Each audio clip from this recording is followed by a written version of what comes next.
మీ business ఏదైనా మీ ఊర్లో promotion చేయాలంటే అది సుమన్ టీవీతోనే సాధ్యం. ఇప్పుడే సంప్రదించండి.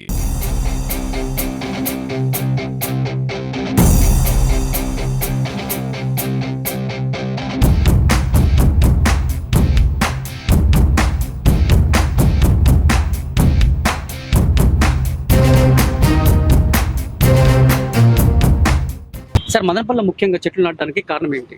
ముఖ్యంగా మదనపల్లిలో చెట్లు నాటడానికి కారణానికి ఇప్పుడు మాన్సూన్స్ మారిపోయినాయి, ఎండ పెరిగిపోయింది, ఎక్కడ పోతే అక్కడ తాకిడి. ఇప్పుడు చూడండి, ఇది జూన్ ఎండ్కి వచ్చేసాం, రేపు జూలై 1 ఈ కాలంలో పూర్తి వర్షాకాలం. ఇది వర్షాకాలం పోయి ఇప్పుడు కూడా ఎండ 35, 36, 37 ఉంది. సో ఎండాకాలం పోలేదు, ఇంకా మనతోనే ఉండాలి. సో వర్షాకాలం రాలేదు. సో దానికి అనుగుణంగా మదనపల్లి గ్రీనరీగా ఉండాలా, పట్టణం మొత్తం గ్రీనరీగా ఉండాలా, అదే ఒక దేంతో పనిచేస్తుంది. చూసుకున్నట్లయితే మదనపల్లిలో ట్రాఫిక్ కూడా సమస్య ఎక్కువ అవుతుంది, దానివల్ల కాలుష్యం కూడా మనకి కలుషితం అవుతుంది. సో ఇందువల్ల ఇది కూడా భాగమే అంటారా చెట్లు నాటడం?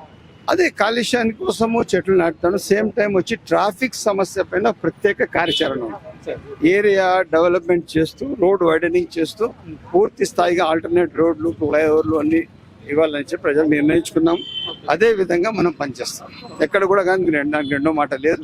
ఖచ్చితంగా ప్రజలకు ఏదైతే మాట ఇచ్చినామో ఆ మాట కట్టుబడి ఉన్నాం. సార్ అదే చూసుకున్నట్టు ఇక్కడ కోమటివారి చెరువు ఉంది. సో ఇక్కడ చాలా డస్ట్ ఉంది, అంటే రోడ్లు పోయే వాళ్ళు, దానికి ఆపోజిట్ స్కూల్ కూడా ఉంది అనమాట. ఆ స్కూల్ వదిలితేనే దుర్వాసన రావడం అలా జరుగుతుంది. దీనిపైన ఏమైనా చర్యలు తీసుకునే అవకాశం ఏమన్నా ఉందా? కోమటివారి చెరువు సపరేట్ ప్యాకేజ్ పెట్టాము. కోమటివారి చెరువు రైట్ రౌండ్ గా ఒక పెద్ద డ్రైనేజ్ రన్ చేస్తాము.